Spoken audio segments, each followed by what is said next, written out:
Well, hello, welcome along to Extra Time here on LCFC Radio and LCFC TV after what was very nearly a brilliant result for Leicester City on Sunday against West Ham at King Power Stadium. They so nearly held on, but the Hammers were able to equalise late on. Coming up over the course of the next hour, we'll dissect that game. We'll look ahead to the Europa League clash with Randers. And these three will go head-to-head in our football Jenga. Let's introduce the three of them then. Iwan Roberts, Tony Cottee and Gerry Taggart. Gerry, Tony, it was nice to see the both of you in person. Obviously, Gerry, I see you all the time in person. But Tony, for the first time in a couple of years, you came up to King Power Stadium, so that was nice.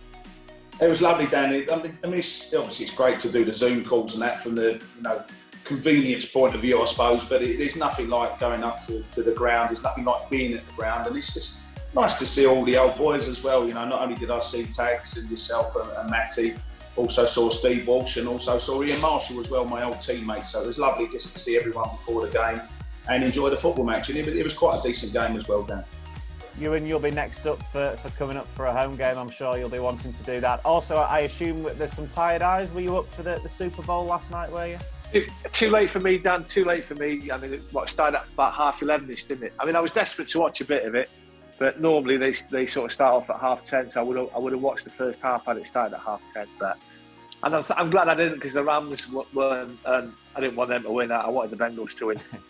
Well, you're over the professional. You knew you had extra time this morning, so you wanted to be refreshed and ready for football Jenga at the end.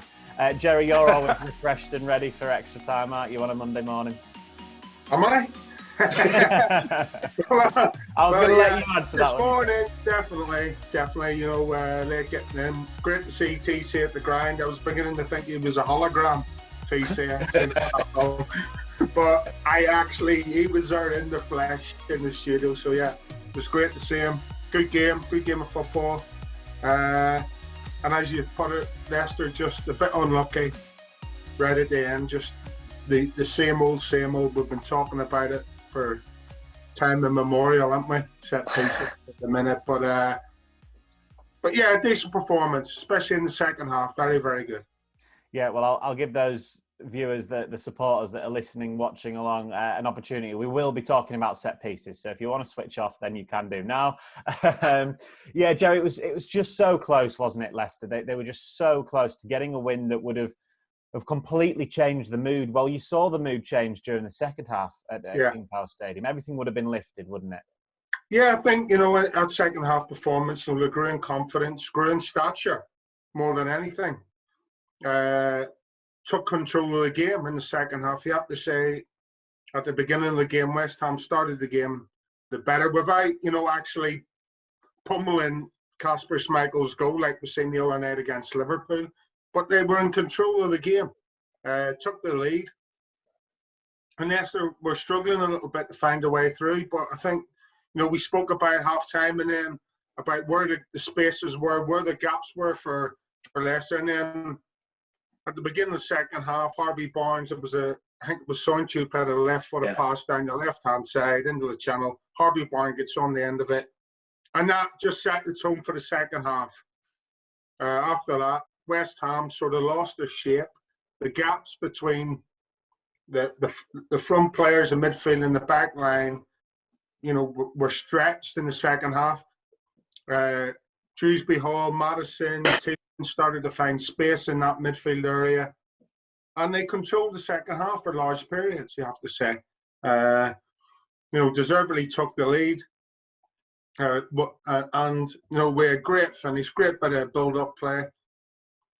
And yeah, really promising. I think when you analyse both halves, I'm not saying they looked lost in the first half, but they didn't look as if they had a clear directive. Yes, they set up the players, they always do.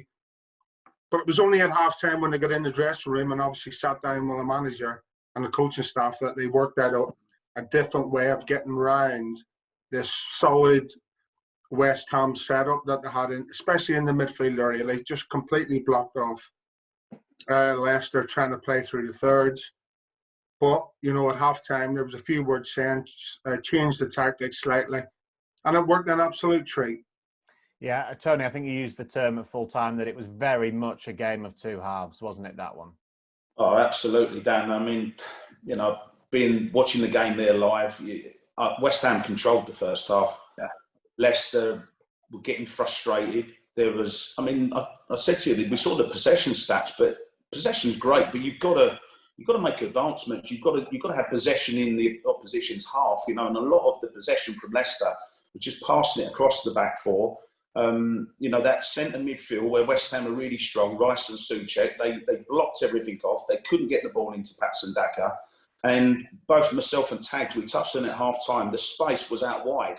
And I'm sure that the manager and the staff, perhaps even the players, have said, we've got to get it out wide. And, once they started to get Harvey Barnes on the ball and Soufal, he didn't know which way to turn in the end. He got substituted. I felt sorry for him because Harvey Barnes absolutely destroyed him in that first 20 minutes. But the space was out wide. Once they got the ball out wide, and just as importantly for me, I know Dewsbury Hall was good in that midfield, but Youri Tielemans in the first half, we didn't see him. But in that second half, once they got Tielemans on the ball, once he was able to get his little 1-2s, get his passing in range as well, there was a couple of beautiful passes, like 50-yard diagonals, and I was right behind them where I was sitting, and I thought he controlled that second half, whereas Rice and Souček controlled the first half. Tielemans and Dewsbury Hall controlled the second half, and that was the difference for Leicester. But it was West Ham won the first half, Leicester won the second half, quite simply, then. Yeah, in a weird way, Iwan, West Ham comfortably won the first half. Leicester were able to get that equaliser so late on in the first half. Then the same again in the second, as Tony said. Leicester were much a better team. This time it was West Ham's turn to score late on. You look at, and TC's mentioned the stats in that first half. Leicester had 62% possession, but didn't really do anything with it, Dan. Kept it in the back, went into midfield. Too many square, sideways, backwards passes, not looking forward early enough, and got away with one, really, to get that penalty. It was a penalty, there's no two ways about that when Cresswell, it hit his elbow and got out of jail a little bit with the Tielemans penalty right on the end of the first half. The second half, I just think they were more direct. There was, and Tags has mentioned one ball, and it was Sinchu down that left-hand side, over the top of Soufal, and then you could see Harvey Barnes had it up. And there was another ball, I think it was before that one down the left, and I'm not sure who played it, but it's towards Patson Daka, and he had a foot race against Diop, who'd had 2 or 3 yards on him, but you could just see that Daka was getting there all the time, but didn't quite. He ran out of space in the end, and the ball got through to the goalkeeper. Tielemans over the top towards the end. Tielemans over the top, yeah. And you just thought, you've got to use those tactics, because then it gives West Ham something to think about. It stretches the pitch. They have to drop deeper, which meant then you could get it into Harvey Barnes. And that's all Leicester did. They got it into Harvey Barnes as much as they could. And he created havoc down that left-hand side. It was a fantastic goal to take the lead. That's a great example of, I was going to say, an attacker attacking a ball that's been played into the box, but it was a defender. And I heard yesterday, it's only the second goal that Leicester have scored, the second headed goal that Leicester have scored this season. I think only Jamie Vardy is the other player that scored with his head, which is quite remarkable, really. But it was a terrific goal. And you look at that second half, Leicester were far better, just by using a different tactic. It was as simple as that. But once again, it was heartache right at the death. You mentioned, Gerry, that the penalty has been mentioned. It was definitely a penalty, wasn't it? And it was a bit of a get out of jail card for Leicester at the end of that first half. Yeah, I think at half time David Moyes would have been scratching his head, if not, given wagging a few fingers at a few players in the dressing room, i.e. Cresswell. It was a big mistake by him. Obviously, gleefully accepted by Youri Tielemans who spots the penalty fantastically well. But a big mistake, and a half where you're controlling the game.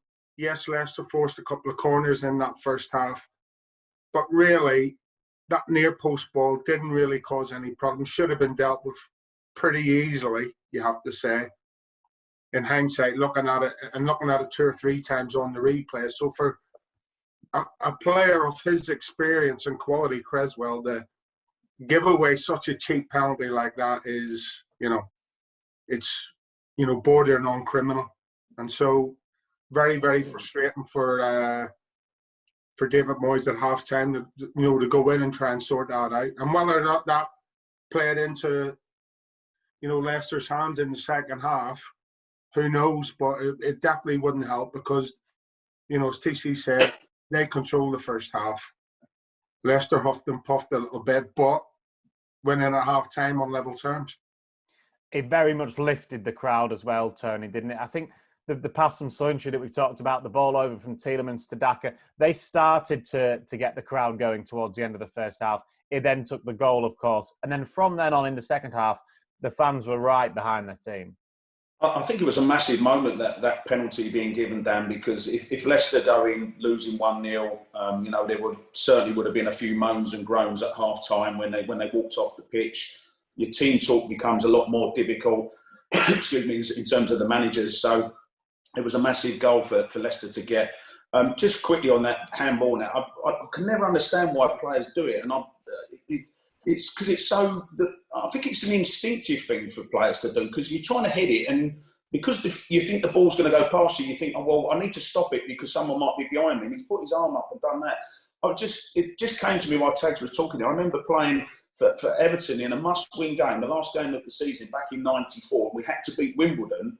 And Anders Limpar handled the ball. It went over his head and he handled it like that because he thought someone was behind him. And it was one of the most stupid things I've ever seen. But it's crazy, and the boys know what I'm talking about. It's almost like an instinctive reaction when you think, oh, there's someone behind me, I've got to stop it. And, for him to do that, Creswell, it totally and utterly changed the game. For the benefit of Leicester, half-time talk was done from Brendan. They come out, that ball goes over the top, Harvey gets on the ball, and from that moment onwards, it was Leicester totally dictated the game. The fans were great, and sometimes you sort of sit in the crowd and people criticise the fans, but I've always said, Dan, that you work hard through the week. It's not cheap to go to football anymore, and if you paid your money, you go into a ground and you've got every right to express an opinion. And the first 40 whatever minutes it was from Leicester, as you had said, it was pass, not going anywhere. There's going to be a few moans and groans, particularly off the back of the Liverpool and the Forest results. We understand that, but I thought the fans were magnificent in the second half. They really got behind. Once they come out to start the second half, the fans were great. And of course, there was a few groans at the end because of conceding that last-minute goal. But the fans, particularly in that second half, were great. Gerry Tielemans was never missing Iwan, was he, when he put the ball on the spot? It was a terrific penalty, and it clearly meant a lot to him as well with his celebration. Yeah, there's a lot been said about Gerry Tielemans over the last few weeks, few months. His performance level has probably dipped slightly, but I think when you've set such a high standard as he has, people notice these things, and there's talks about contractual issues and one thing or another. But yeah, there was only one person taking that penalty kick, and what's that, 5-5 now. And the goalkeeper, Fabianski's gone the right way, and it had to be right in the corner because if there was no margin for error once Fabianski had gone to his run. Obviously, Fabianski, he'd done his homework. He'd obviously knew that Gerry put the previous ball to his right, to Gerry's left. But yeah, absolute pinpoint accuracy, and he's got a great strike, good at set pieces, and we remember that strike at Brentford that he scored, that rocket of a shot, the goal that he scored against Manchester United when he sort of looped it over to Gea. He was never missing that, and it was just what was needed after the disappointing first half, just before the break. And from a Tielemans point of view, obviously the whole team was galvanised in that second half, as has been referenced to you, and Gerry Tielemans was pulling the strings. And it just takes something like that, because he tried a shot halfway in the first half where it wasn't the best of angles. He'd made a run into the box, and I think two defenders had got back, and he's tried a sharp shot even, and it probably would have been better trying to pull it across the 6-yard box. And it was a poor effort in the end. But to get that penalty kick, to put it away, his performance just grew and grew. He ran that midfield for the first 35-40 minutes of that second half. And there was a moment as well, Tony. I think it was actually just after the penalty. Was it West Ham had come forward and they had a chance? Was it Lanzini or Fornals at the back post? Tielemans had sprinted back and he was the last man that helped defensively. I think it was right at the end of the first half, actually. So maybe you were getting sorted in the studio. I didn't see it, Dan. Yeah, I've got no idea what you're talking about because I had to sprint to get to the studio. Gerry, can you help us out? Are you? And I think it was just after the penalty. There was a moment where Gerry, you're nodding along. He came back, didn't he? And he's got those fitness levels now, hasn't he? He's up and down.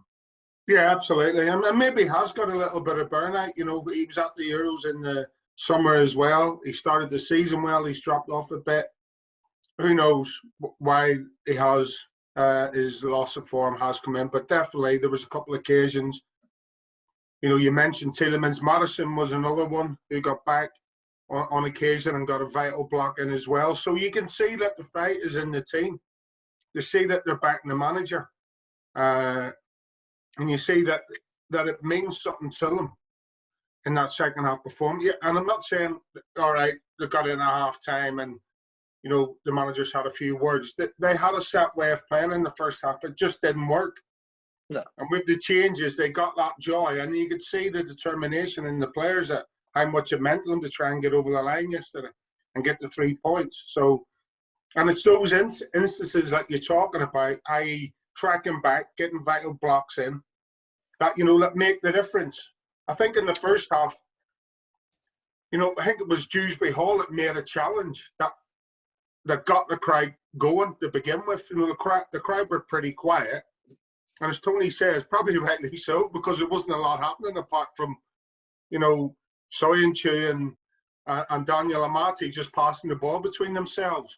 And then about halfway through the first half, Dewsbury Hall just goes in for this crunching tackle, wins the ball, and the crowd, get right behind the team then. And that sort of not got Leicester on the front foot, but got them travelling in the right direction from there on in. So that just goes to show that when they talk about every challenge matters, every header, every tackle you win for matters, it shows you why people say that. And so for Tielemans, the likes of Tielemans, Maddison, Dewsbury Hall, to be tracking back, getting vital challenging, that is appreciated by everybody. Sometimes the game needs that, Gerry, doesn't it? Absolutely, because it was a bit, I'm not saying the game was boring, but there wasn't a lot happening as far as Leicester City were concerned. And so when you see someone going in for one of those crunching challenges and come out the other side with a ball, you can see the lift it gives everybody. It's an old school tactic. The game's played on the floor more and more.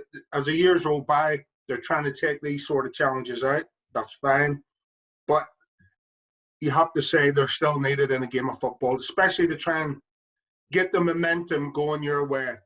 Then you have to be willing to go in and commit yourself to those sort of challenges. Before the game, Tony, Gerry asked Kieran Dewsbury Hall to be one of the senior players in this game to try and get the form going again, to make things happen. Something as simple as a tackle like that gets the crowd going. That's what senior players do. He understood the game needed something like that.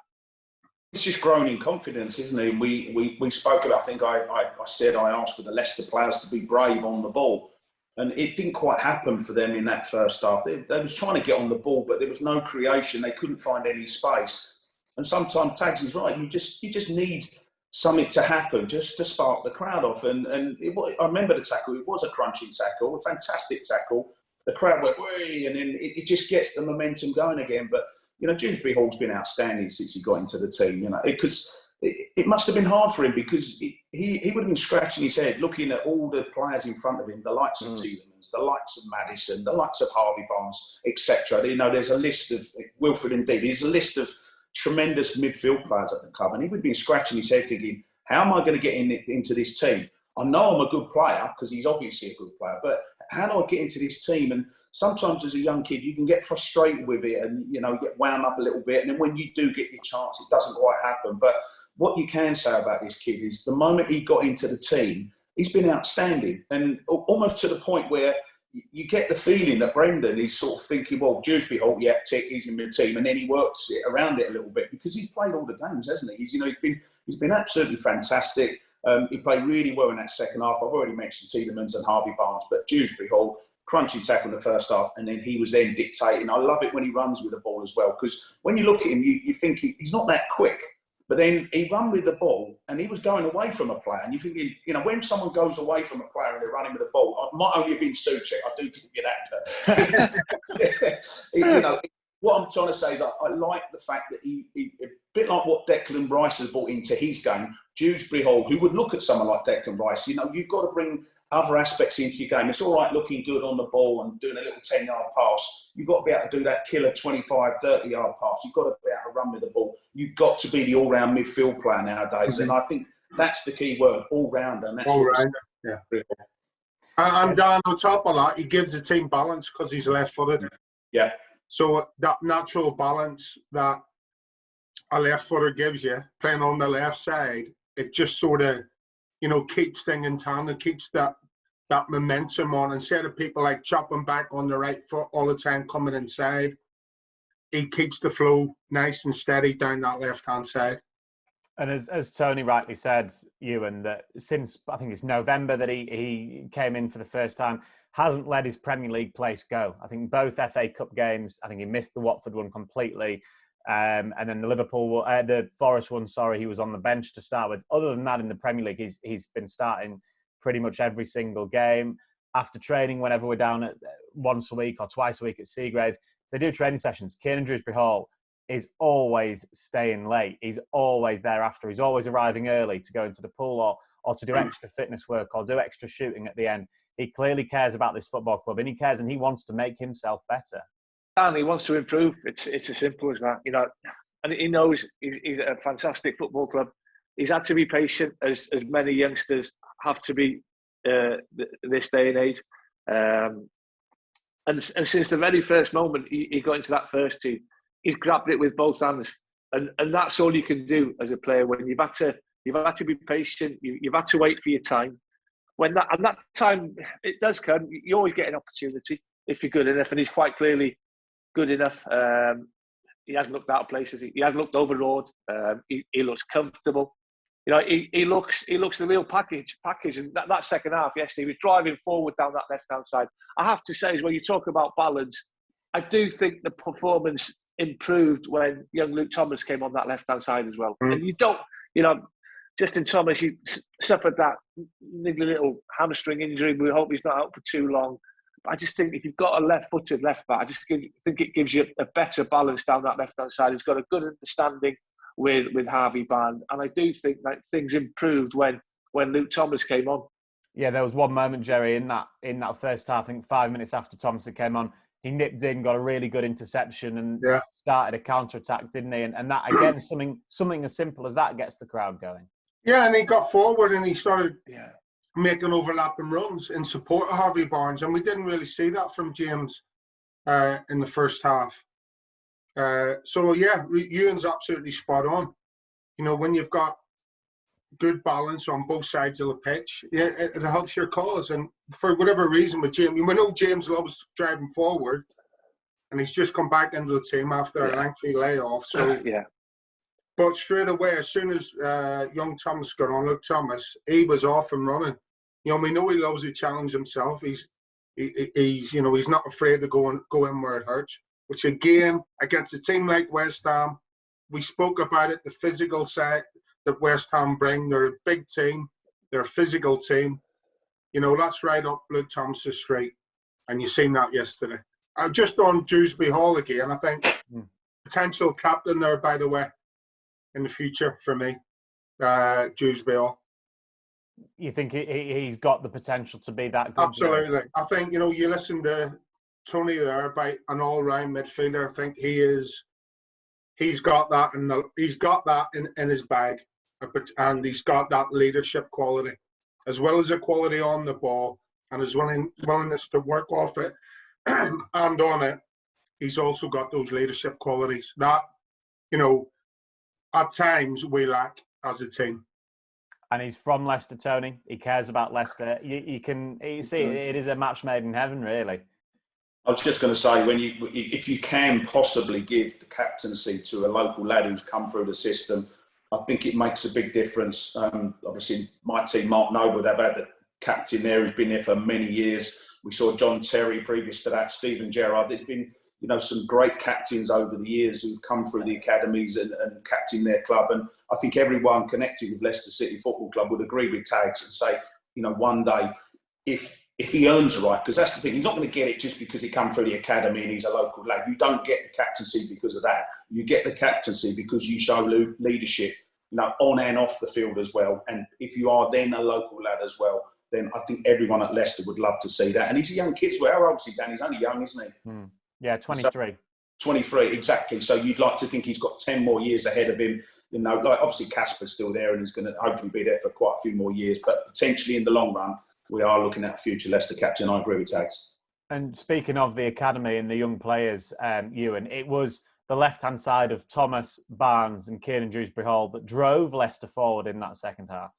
I mean, that must be great to see. That must be great to see, for the people who have worked tirelessly at the academy, who's produced player after player after player. That must give the football club and everybody involved so much pride when you see three youngsters, grabbing the game by the scruff of the neck, as those three did in that second half. It was great to see that. It really was. Absolutely. A word on James Justin. Brendan Rodgers said after the game, he's not sure whether he's pulled it or not, which I guess is a good sign. He's going for a scan, though, on his hamstring. So we hope that it is just a twinge, obviously, because of his injury issues. And Tony, we've talked about injuries, I know, so much this season. Things were starting to look better, weren't they, from a Leicester point of view? And they were steadily getting players back. Yes, there's still the long-term injuries to the likes of Evans, Fofana, Vardy, but on the whole, players were starting to come back in. The squad was starting to look stronger. So if they do lose Justin again for a sustained period of time, it will be really disappointing again. Yeah, it will be. And, I feel for the kid as well, because as I said yesterday, he would have worked so hard to get over what was a bad injury. The frustration. I was lucky with my career, Dan. I think the most I was out was a couple of months where I had a cartilage operation. But, I saw other players that, were out for months, in some cases even over a year. The great Alan Devonshire I played with, 18 months he went without playing football. We'll remember the problems Gazza had. It's part and parcel of the game. But when you get those long-term injuries, I dread to think what it must be like as a player. It must be so lonely. You're working with a physio. And when you're injured, it's the worst feeling ever. You see all the lads trooping out to do their training, and you're going into the weight room or whatever it might be to do all the stuff that you need to do to get back to fitness. I mean, things medically now, fortunately, they've improved so much. There's a program. There's almost like for every injury, whatever the injury is, they look at it and say, right, boom, we're going to do this, and there's a plan, and you get the player back to where you want in a set amount of time. But the problem is, Dan, once you come back from those long-term injuries, especially with James as well, because he's almost been sort of forced into coming back into the team. You can't just bring him on every now and again as a sub because of the injuries at the club. So he's had to go back in. And when you do that, you're then playing games. Your body's not ready for it because it hasn't done it for the last year or so. And you pick up the little niggling injuries. Yeah. Let's hope it is just if it is a twinge, it might be 2 or 3 weeks. If it is a hamstring tear, then it's 4 to 6 weeks, as we all know. And, he'll be out again, and then he's frustrated and that. But he's a wonderful young player. We all wish him well. Hopefully the injury's not too bad. Speaking of injuries as well, Ewan, one player that we know has had horrendous injury problems at Leicester is Ricardo Pereira. To see him back yesterday, scoring a goal again against West Ham, which incidentally was the last team he'd scored against his ACL injury in 2020, was really great to see. He's absolutely a fan favourite. Dan, I would have been proud of that ahead of myself, to be fair. The way he's attacked the ball, the way he's assessed the flight of the ball, he's got across Cresswell. Cresswell might have been sort of caught on his heels slightly, but it was a fantastic run. And we know we've got those energy levels, and Ricardo is another one that when he first burst on the scene, he was unbelievable. He's probably up there with your Trent Arnold's of this world, as the best left back in the Premier League, maybe in Europe, with the performances that he was putting in for Leicester. His runs up and down that right hand side he was assisting, he was creating goals, he was creating chances. He was playing like a right winger, but in a flat back four. and it was great to see him, get that goal, celebrate it like he did. I'd say it was a fantastic header. It was a pinpoint accurate, powerful, everything that you need. Good ball in by Harvey Barnes. Once again, he had Soufal on toast, didn't he? But yeah, it was fantastic header. It really, really was. And we're all chuffed a bit for him, because it's been a frustrating time for Ricardo. He's sort of been last 12, 18 months, it's been stop-start. It's been sort of one niggly little injury after another. Hopefully now he can get a run of games under his belt from now until the end of the season. Iwan's right, Gerry, to pick out the ball in as well from Harvey Barnes, isn't he? He was given probably too much time to wait up the cross, but he did it so perfectly. Yeah, but he's earned that respect and he's earned that time, Dan, from what he'd done previously. The Soufal, in the lead up to that, Soufal tried to get tight with him. He's run past him 2 or 3 times. And when the ball comes over to him, Soufal's thinking, well, hold on a minute. He's inside the box. If I try and get too tight to him and he goes down the line, I potentially could be giving away another penalty. So he's earned that respect from Soufal, Harvey Barnes, from what he's done previously. So that's afforded him the time to pick that ball. And that is not an easy ball to get right, because he's not got it out of his feet. The ball is at a standstill on the spot, and he's just clipped it. And that is a difficult ball to try and get right, pinpoint right, over the defender's head. As you say, the magician that is Ricardo does the rest. As Iwan says, the timing of the run, the way he's attacked the ball. I mean, that was Alan Shearer in his pump, never mind Ricardo. Duncan Ferguson, you can name all the best headers of the balls you want. Iwan Roberts. I'm not Cottee. But it is, the lads will tell you, them 2 lads will tell you, the way he's spotted, it's not, it's not an easy ball, and the trajectory of the ball itself, it's not an easy ball to pick up early. It really isn't. When you've got 6'4", 6'5" defender standing in front of you, I think it was Diop whose head it went over as well. And then you have to pick the flight of that ball up and then attack it, get in front of the last defender at the far post. Fantastic. Absolutely fantastic. Tags, what was interesting? I don't know whether you guys have had a chance to look at it. Obviously, I was live at the game. I didn't really see a replay in that, but I watched the replay this morning of that goal.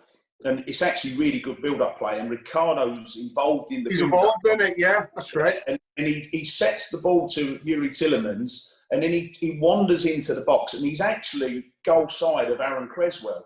Yes. And then what Aaron Creswell does, which is brilliant, he sprints in front of Ricardo to get into a defensive position. But by doing that, once the ball's been transferred to Harvey Barnes, he's now got Ricardo's behind him, and he doesn't know he's there. So as a result, when that ball's played in, Ricardo does it brilliantly. He lets Creswell get in front of him, and then he goes in front of Creswell, and the desire he shows to get that header, I agree with everything he said. It's an amazing goal, and he puts it right in the top corner. I mean, even if Fabianski had dived and made an effort or whatever, he wouldn't got anywhere near it. It was an incredible goal. But it was the desire that I loved about it, because it was Creswell's ball all day long until he hits in front of him and that. But when you watch it, it's amazing to see forwards in front, defenders in front, and then the forwards in front to get the goal. It was a brilliant execution from Ricardo.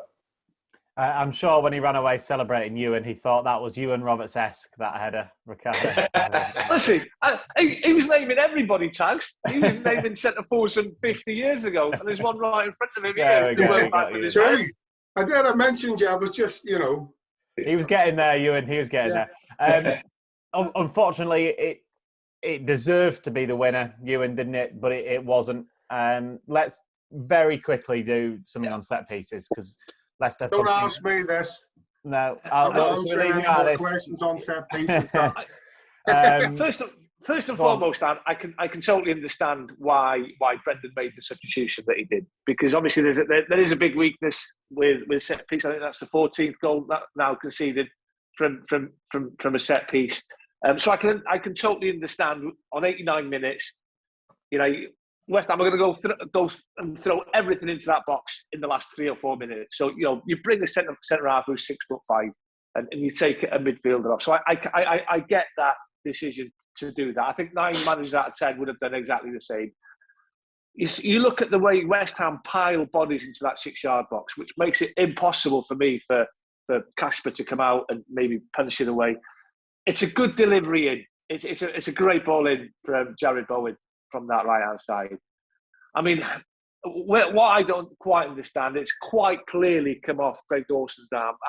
I know there's a new rule or whatever where if it's on the top side of the arm, or I'm not too sure, but it's quite clearly hit his arm and gone in. You know how VAR didn't sort of realise, and well, they probably did see that, but thought it wasn't a handball, which beggars belief, to be fair.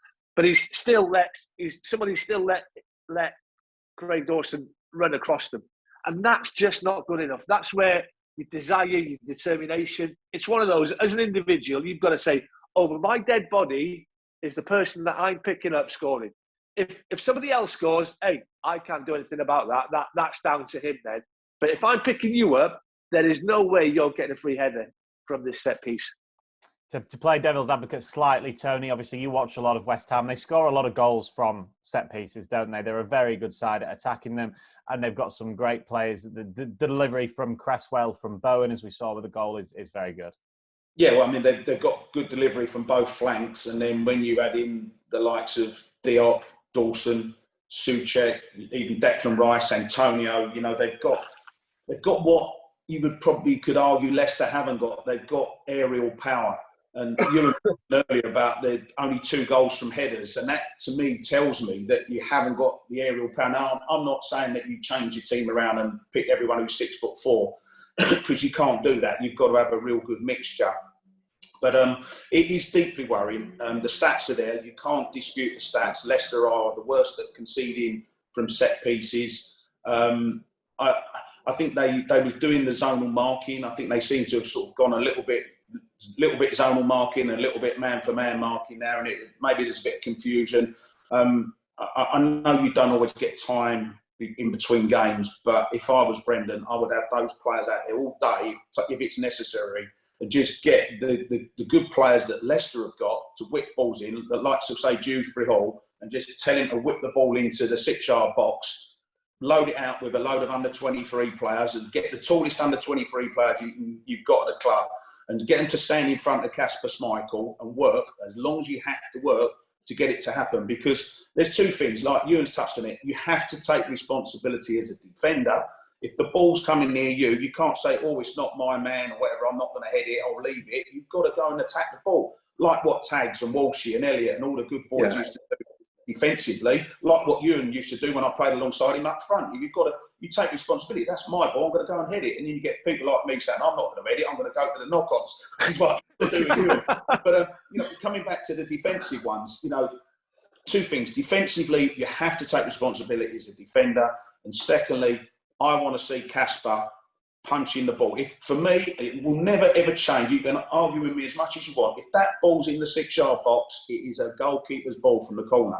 I've always felt that, and I think I don't care. You just shove them out the way. I don't care if it's Vestergaard. Get out the way. I'm coming to punch it. And Kasper was almost. I know Vestergaard didn't help. He was too busy sort of pushing his own player out the way.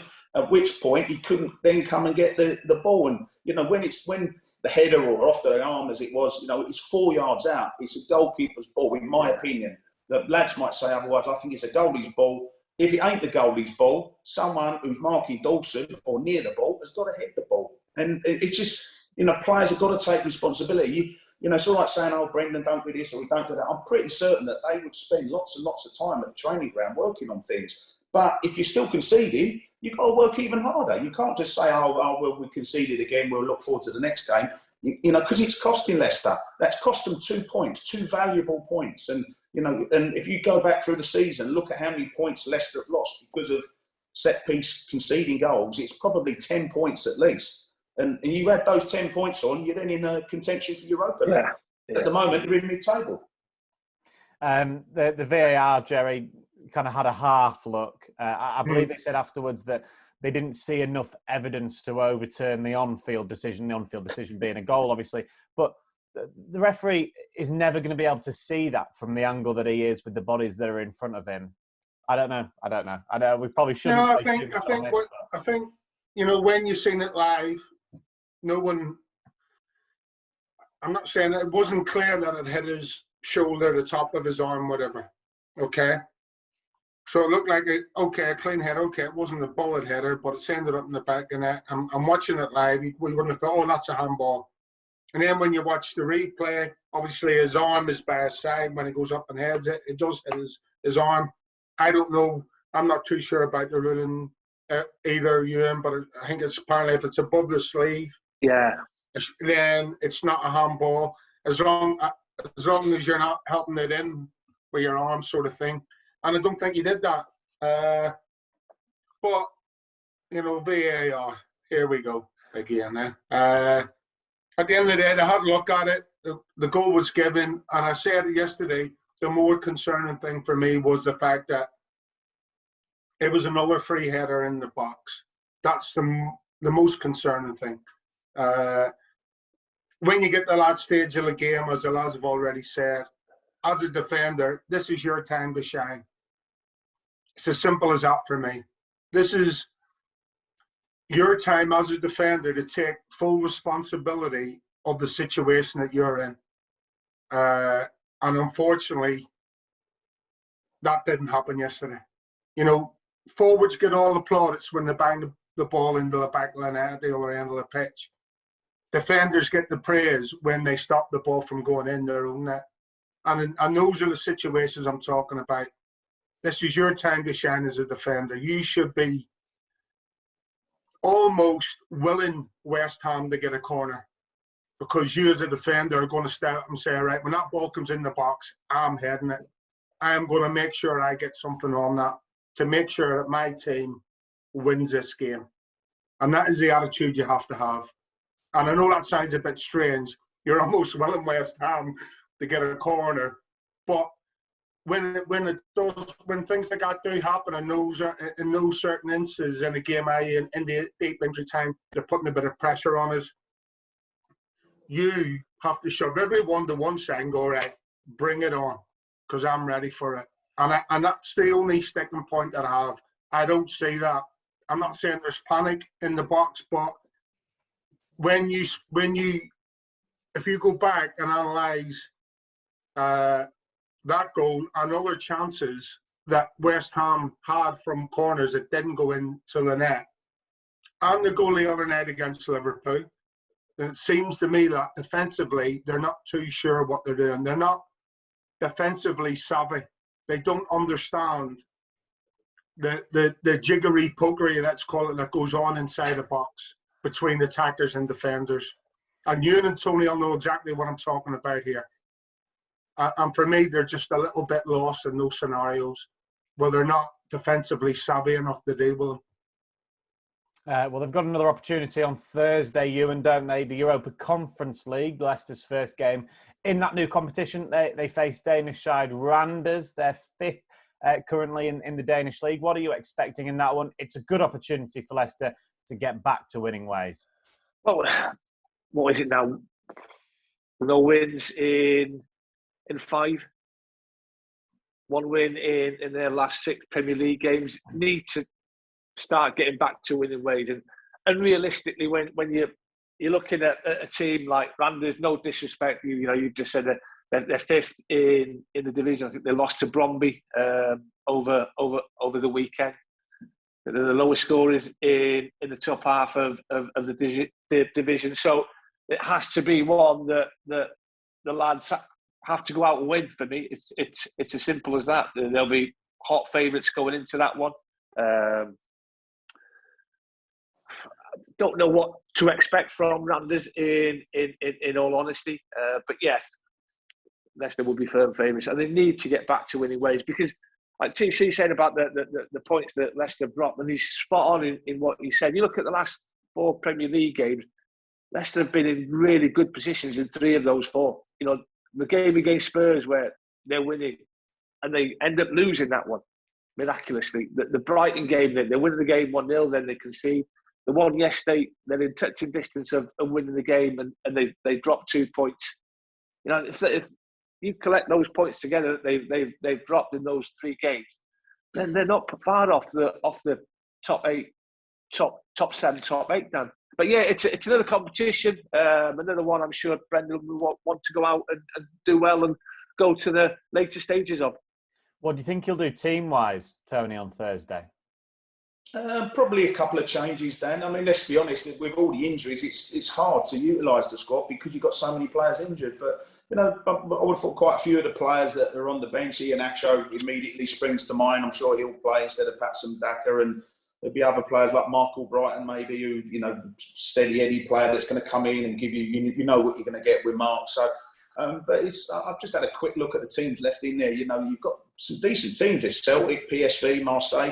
There's some decent teams left in the competition. So it's not going to be easy to win. But this particular game, I see this game as a confidence builder for Leicester. I really do. And with the greatest respect to Randers, I think they're probably the equivalent maybe of a League One type of team.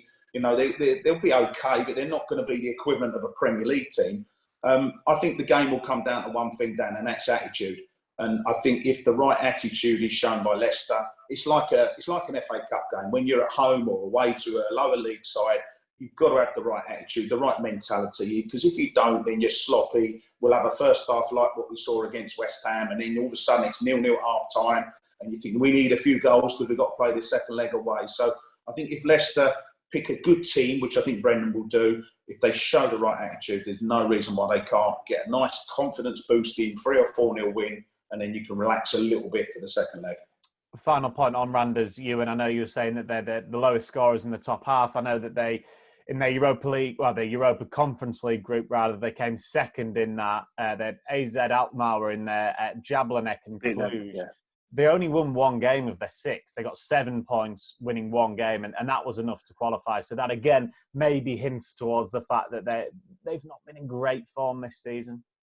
Yeah, I think they beat Cluj, I think, who have been in the Champions League in the last 3 or 4 seasons. So, no, I think they've got a capacity of just over 10,000 in their stadium. They're not a Bromby, they're not a Copenhagen. It's only a 12 team league. So for them to be midway in that division, I think tells you all you need to know, Dan. But it's all, as the lads have said, it's all about attitude. It's all about application and wanting to go out there and win a game of football.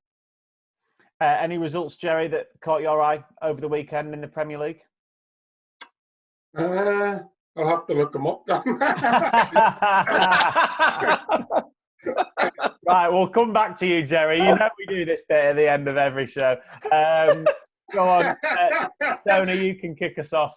I would say the one that caught my eye was probably Wolves winning at Tottenham, Dan. Tottenham were actually in a very good position in terms of looking for that, elusive fourth position, finishing in the Champions League spot. And it's like no one wants to finish fourth at the moment because all the teams that sort of should be doing well and should be, trying to catch the top 3. The top 3 are over the hill and far away. But in terms of fourth position, West Ham, as we know, drew at Leicester. Manchester United drew, didn't they? I don't think Arsenal played, did they? But Spurs, they had 4 games in hand on certain clubs. And they just lost 2 home games. Lost at home to Southampton, and then they lose at home to Wolves. I know Wolves are a sort of what you would call a dangerous team. On their day, they can sort of beat anyone, but you never quite know what Wolves team's going to turn up. But I think there'll be quite a few sort of mumblings of discontent, I think, with Tottenham losing those 2 home games. So for me, that was a standout result. Because if Tottenham had won that, it would put them in a great position, chasing West Ham down in 4th. Ewan, let's give Gerry a little bit more time. I totally agree with TC to go to. I think that's the first time that Antonio Conte has lost 3 consecutive league games since about 2008 or something ridiculous like that. 2 early goals.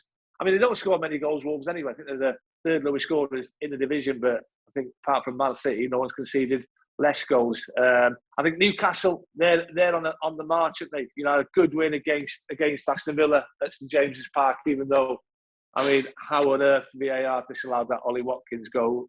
I don't know. The former team, the first club, Watford. His big toe was offside. So I'd be fuming, mate. Watford, they're in big trouble, aren't they?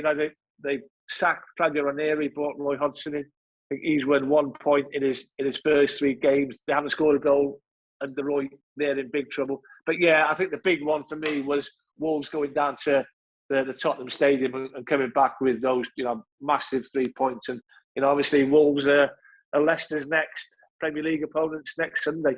Yeah, that'll be a big one on Sunday. 4:30 kickoff, so Matchday Live will be on from 3. Finally, Gerry, then. Well, I'll start by going to one of my old clubs in the Championship, and Barnsley won for the first time in a very, very, very long time. So, well done to Barnsley. Whether or not that's the start of a run for them, who knows? They're struggling at the minute. But as far as the Premier League, yeah, I was going to say, Everton winning. Frank Lampard's just come in. Obviously got beat last week. I think it was against Newcastle, but has had a couple of decent results since he's come in to Everton, which we all know is one of Tony's old teams. So it'll be interesting to see how he does now between now and the end of the season. Frank Lampard.